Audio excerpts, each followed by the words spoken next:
Hey, what's up? It's your boy Isaac. And your boy Elijah. Coming to you with another episode of Get Con. We'll try to con you into some change. Not out of some change. What's up, everybody, man? We coming to you live from down in the gym, on the hill. On the hill, coming to you live. You can hear the background noise, you know what I mean? Hey, but. Yeah, I apologize if it's a little too noisy, but we gotta do what we gotta do, how we do it, when we can do it. You know how we do already. Well, we got a special guest today, man, that we wanted to bring to the table. It's our boy right here, man, Trevor Harrison. Hey, what's up, y'all? How you doing? So we want to bring this guy on, man, because remember we were telling everybody about our trauma classes, and this guy was one of the first guys when we introduced him to it. We talked to him about it, jumped on board right away, dove into the material, whole 17 weeks, finished the class. We graduated last week? Last week we graduated. Yeah, that's crazy.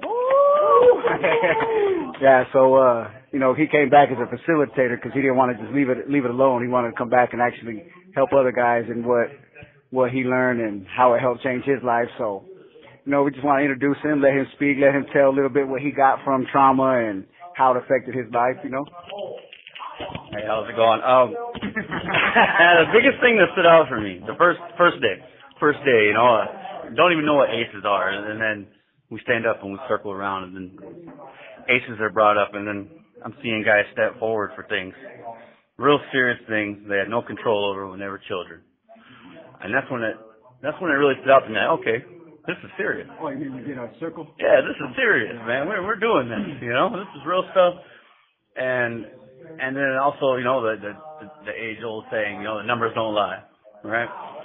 And all the statistics they did on incarcerated people throughout the U.S. and, what is it, 80% of the population has at least one ace, right? And so that's what fucked me up, or messed me up, sorry, was how many people have undealt with trauma from their childhood. And then it made me look at my childhood and then realize, hey, when did I start going into fight, flight, or freeze? How long have I been living in that? And it's just the amount of information that's offered to us is through that program and through that class is it's too much to take in, honestly, in one session. That's why I'm. So I want to say a little backstory too on this guy. So when we first started talking to this dude, like you hearing him laughing now, like that was not the case 17, 18 weeks ago. Like this dude is going through it on the verge of, some homicide or crazy. His mind wasn't where it is now, but to see him go from being in that far depth of darkness to coming out of it now, and this guy's the light of the whole prison. He's running around, and his laughter's contagious, and you see the changes he's made. You know what I mean? Like it just blows my mind. So it's like an honor for me to be able to sit here with you and to know that we started all this just talking around at work, bullshitting around, and then turn it into a class, turn it into something that's actually affected people in here, that's affecting the community, and to see this guy come full circle, and now he's facilitating. Man, it's the community. It's the community that you guys are building in here. That Trauma Talks has brought to everyone. It's the community that we're building, and changing the culture here is important. And yeah, man, I see you doing it, and I just want to be a part of it. Yeah. That's what's crazy. We're actually seeing the changes, though. Yeah, right.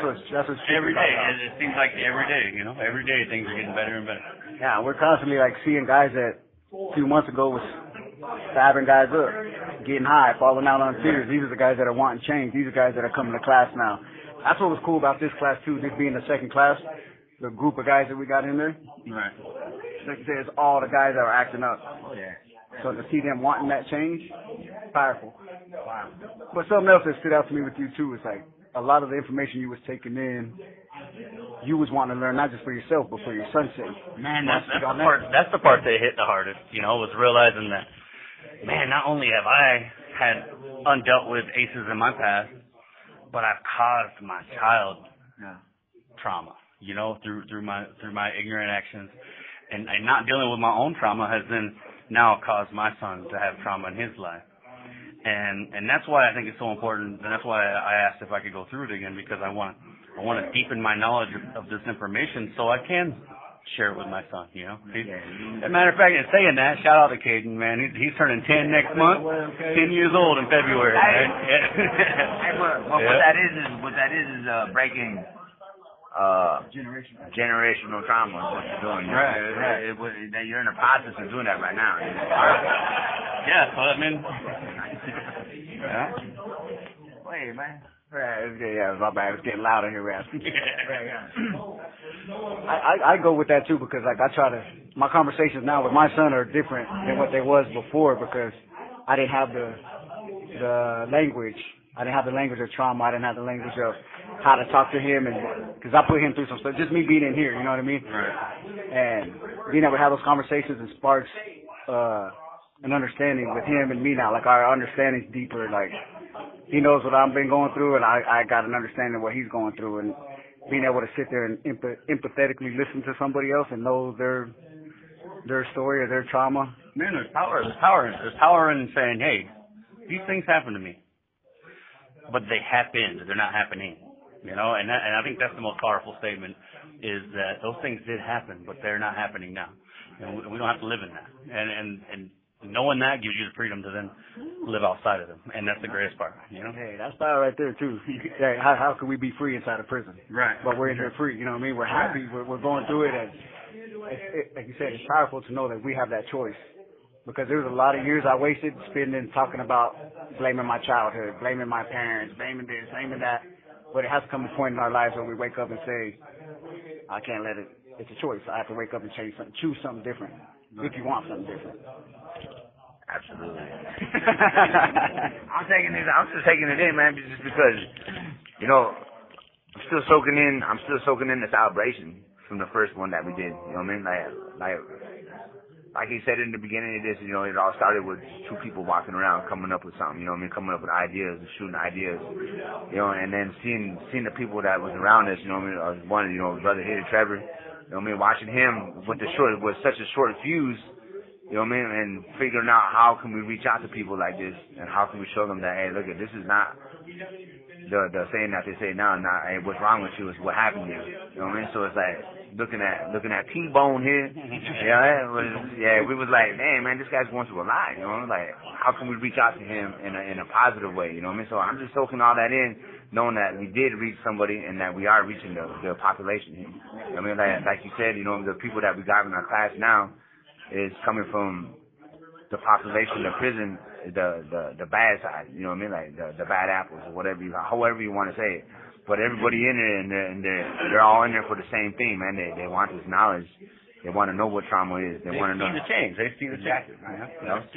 So, and it all started with the group, you know what I mean? And it's just going to get even bigger, you know what I mean? Pretty soon our population, our community in here is going to be where it is with bro here and everybody else that's going to be going through the classes too. So, you know, I'm just soaking all that in right now. I mean, it's pretty powerful, you know what I mean? So, yeah.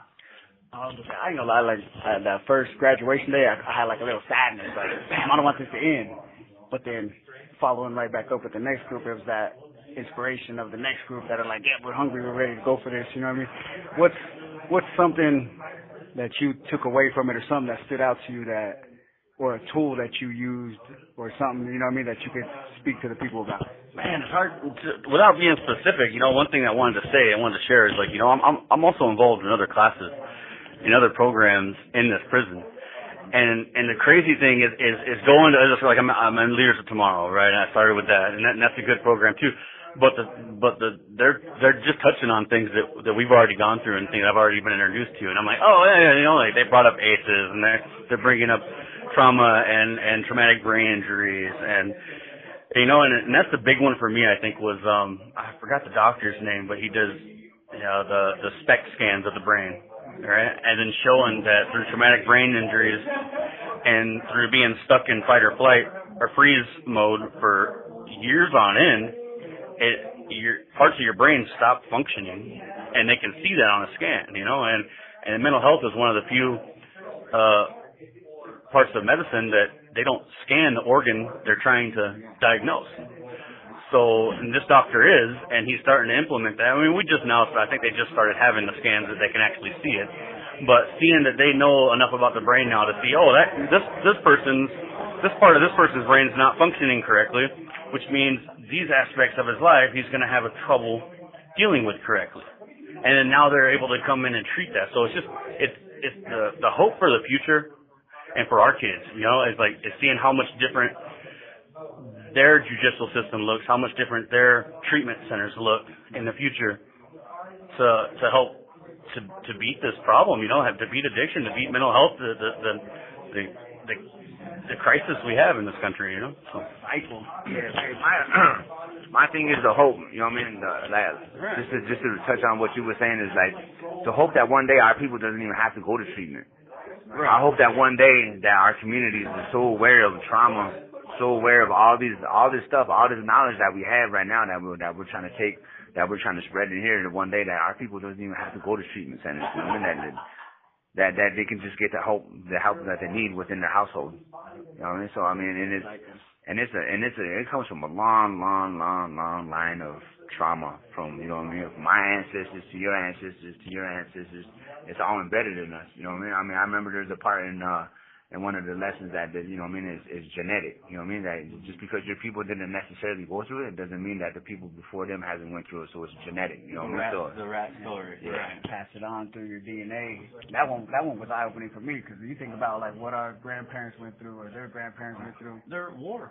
Yeah, at war. You know what I mean? The whole life then was just different. So fast forward that now. Oh yeah, that's powerful. You know what I mean? It really is. I mean, and it's sad to think about too at the same time, you know. But I mean, the more that we become more aware of it, you know what I mean, the more, you know what I mean, the better it's gonna stop the fat bro hits. You know, trying to stop his son from following them footsteps too. You know what I mean? So. See, that's one of the stories that stood out to me was that little kid that was at school, and they kept bringing him to the principal's office because he kept getting in trouble. The teachers were just shunning him off like, he's just a trouble kid. So when Manny pulled him in there and just had a talk with him, like, what's wrong with you, buddy? You know what I mean? You going out here? Kid went to sleep. Once he felt safe, he felt comfortable. Kid just fell asleep in his office. So come to find out what it was the kid's mom was getting beat. He had been up all night because she's taking him from house to house. You know what I mean? All this crazy traumatic stuff going on in his life, and that's why he was acting up, because he didn't know how to express himself or express the pain he was going through or what was going on at home. So turned that all around, and he was in a safe environment. He flourished, became an honor roll student. You know what I mean? He was able to do something more productive with himself. But it's like that first initial reaction is just always just a problem kid. Yeah. And how many of us have got that same story, and we're in prison, and that's their first thought is, he's a troublemaker. This is your first time in trouble, whatever. But they judge you off that, not knowing all the years that you've been through, going through stuff you're going through. But before we get, you know what I mean, we only got 20 minutes on here, so before it gets too late in the thing, is there anything you wanted to say or anybody you wanted to, you know what I mean, shout out, say what's up to, any of that stuff? Oh, God, first and foremost, and then my son Caden, man. Hey, whatever, you know, hey. For real though, you know, I mean, I always feel like the universe works correctly. I'm where I'm supposed to be. Believe it or not, you know. But yeah, my son, man. You always talk about your son, man. That's one thing I admire about you, man. Everything you ever say, everything you always, it's always about your son. He's my world, man. He's what matters. Yeah, that's it, man. Hopefully, you know what I mean, he'll get the chance to listen to this and he can hear you, you know what I mean? Right. That'd be cool. Yep. Is there anything else? I remember there's one tool that I remember you had put into action one time. Little situation happened, and what was it, that 5 second? Put me on blast, man. Oh, 5 minute or 5 second? What was it? Oh, what? Remember, because you got to think about something for 5 minutes. Oh, yeah, man, I forgot about that. All right, yeah. It works so well that I forgot about it. It's 60 seconds. 60 seconds of increased heart rate, and then relax down to normal heart rate. And then in that relaxed period, make yourself think a positive or opposite thought than the thought that's troubling you or the negative emotion you're feeling. And doing that, it the 60 seconds of cardio and then resting is superfood for the brain. It says. So then it lets your neuroplasticity, right? They say it allows your brain to then rewire. So then in that time that the blood's flowing heavily to your brain, you can, if you have that different thought, then you're creating new neuro pathways. So, hey, I'm trying to remember this. That's the whole reason I'm starting this over. But yeah, so just all the info is just good stuff. The one that stood out to me was where you feel whatever you're feeling for 5 minutes. Right. Yeah. Go through it. Whatever emotions you're going through, go through it for those 5 minutes, and after that 5 minutes, cut it off. That's it. Let it go. Leave it in the past. Get on to the next thing instead of constantly dwelling on it. Always, being that extra negative self-talk. That's one thing we're working on is that negative self-talk. This guy got that bad, man. Negative self-talk, man. Nah. But the thing that I'm gonna take away from all this, I'm still gonna go through it. Eventually, I'm gonna teach it. Eventually, I'm gonna be free. Coming to a reservation near you.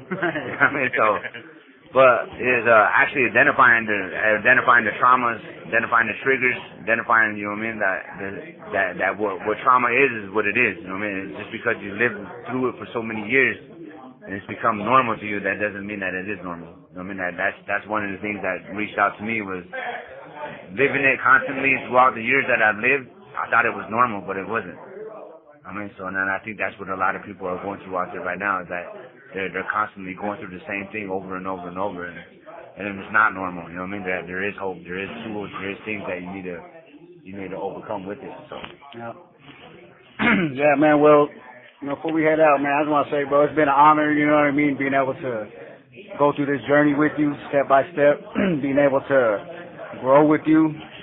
We had some deep moments in there, guys crying. Grown men.